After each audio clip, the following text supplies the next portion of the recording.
Well, the birds are squawking, but we still got a lot of snow on the ground. Anyway, we're going to talk about something, one of my best modifications to my ST1100.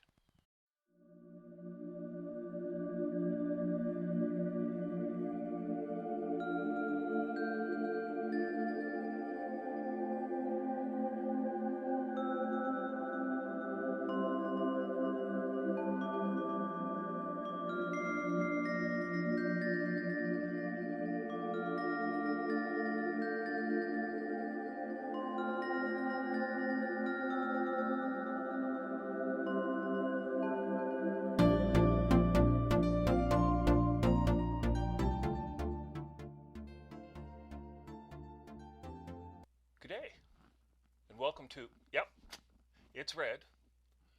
My name is Robert, and I am a ST1100 enthusiast.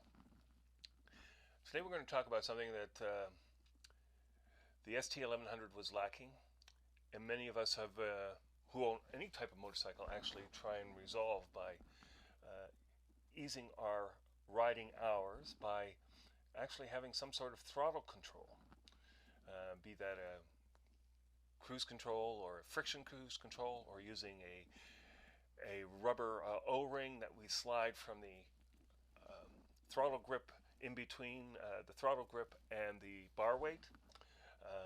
There are many types out there, but what was lacking was an electronic version of cruise control, and that wasn't really readily available. It was available on Honda Goldwings, the Suzuki Cavalcade, other bikes back in the 80s, but they just didn't fit it on this bike. So that was a dilemma for lots of people. Now, a disclaimer, if you install a cruise control, that's your own business. I've done it myself, but the disclaimer is it's your responsibility if you proceed any further on putting one on. So as I was mentioning, there wasn't much available. There were three companies that had offerings for a true cruise control, and two of them were automotive types, and then another one that had adapted a an automobile cruise control and actually made it into a motorcycle unit. And that company I highly recommend. If you are going to go down this path of putting cruise control on an ST1100, I strongly recommend that you look into McCruise, which is a company out of Australia. They've got this thing mastered.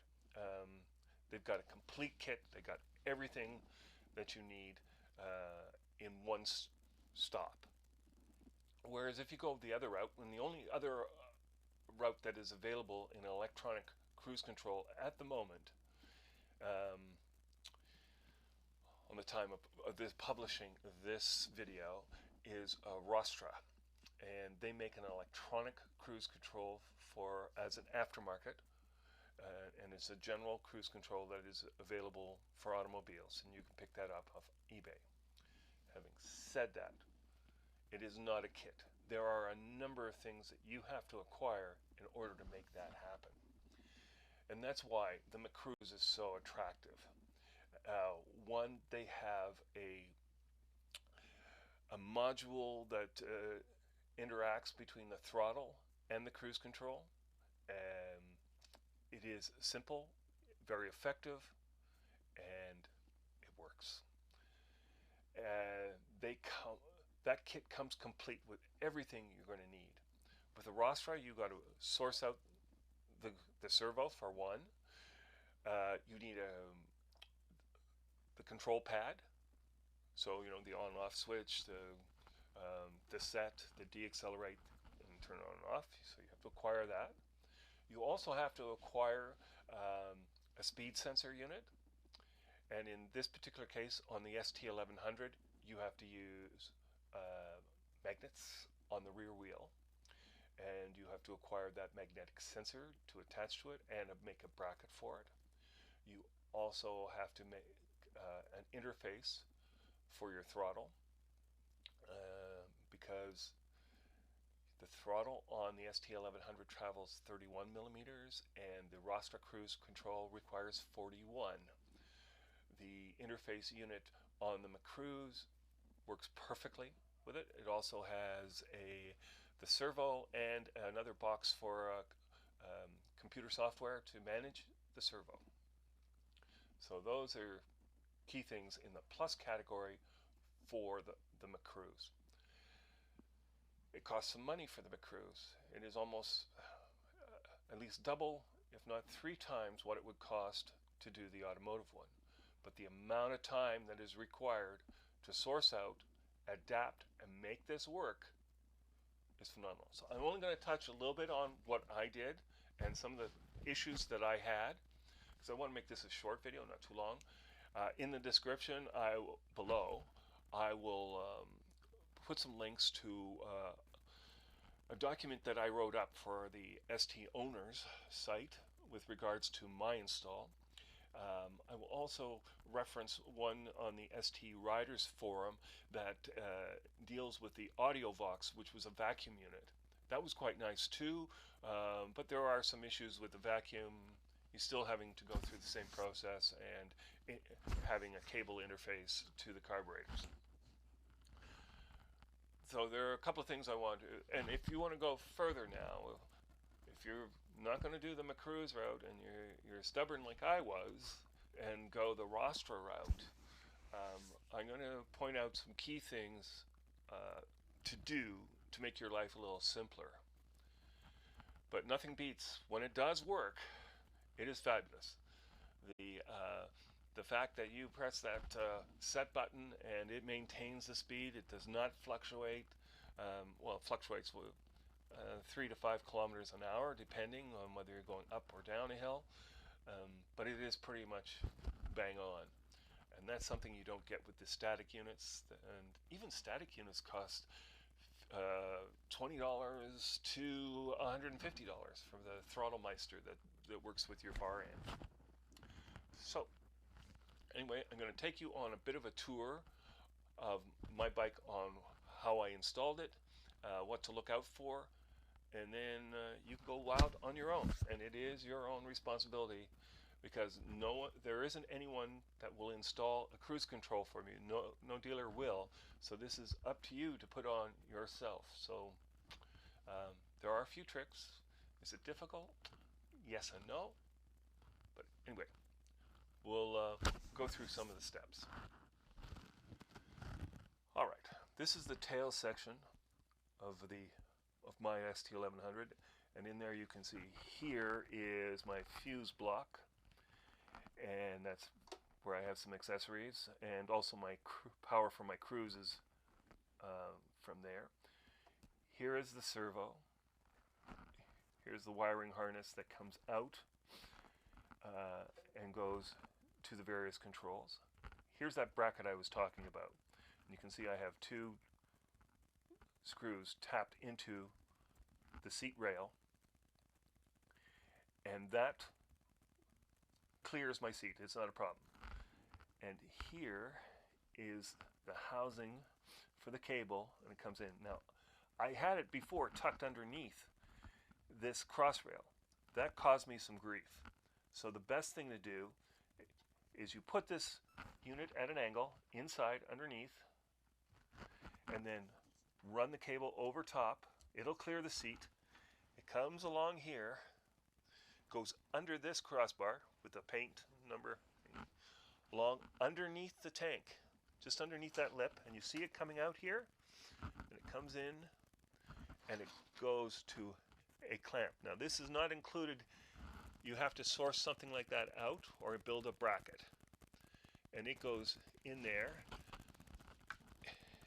and you can see the cable and the connection to my unit. I'll put some still photographs of that out there.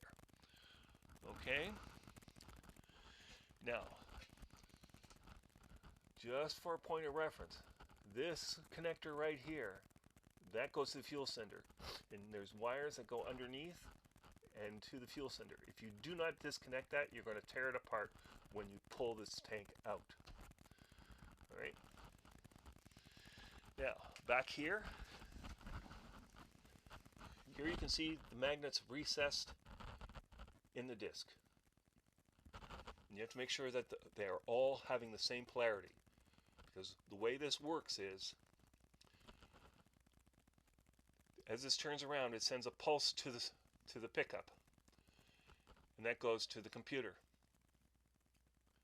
So there are so many pulses per revolution and so many revolutions per mile, and that's what the computer needs in order to determine what speed to set at.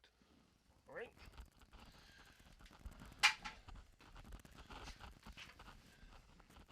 So here we had to put a new bolt in here and reverse it, and underneath I'll show you a still picture of the sender. Now I've routed the wire on the right side of the bag, so the loom for the cruise control comes underneath the seat rail, along underneath this rail with the paint coat on it, comes in underneath the tank and comes out. And here are two connectors for the cruise control. This one with the yellow, red, and green wire, that goes to my control pod, and then these other wires go to different sensors. One of them is a purple wire. The purple wire is a brake wire, brake light switch wire. So I have hooked it up to here. I've used some posi connectors for the moment. So this goes and it pulls off on my brake side, brake switch side. There's another one here. This wire, it was what activates, this one here, sorry, activates the brake light on my top box. So as we move up,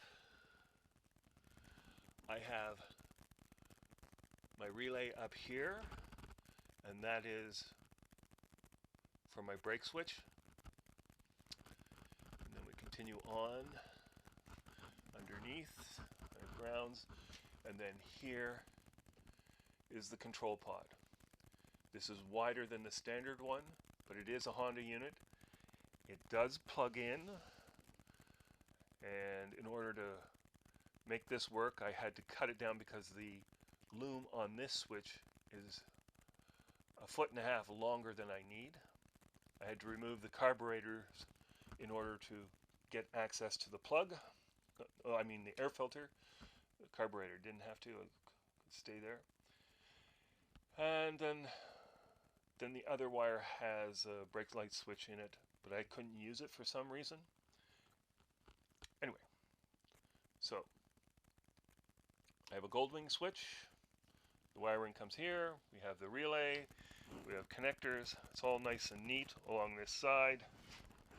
The brake switch, and it comes in and it sits back into that unit. Okay, so there you have it. That's just a very brief outline of how I've installed it on my motorcycle, what it looks like installed on the ST1100. If you choose to go down that route, all the best of luck. But remember, cruise, I think, is the way to go. I really do. Thanks for watching, and I look forward to our next episode together. Cheers.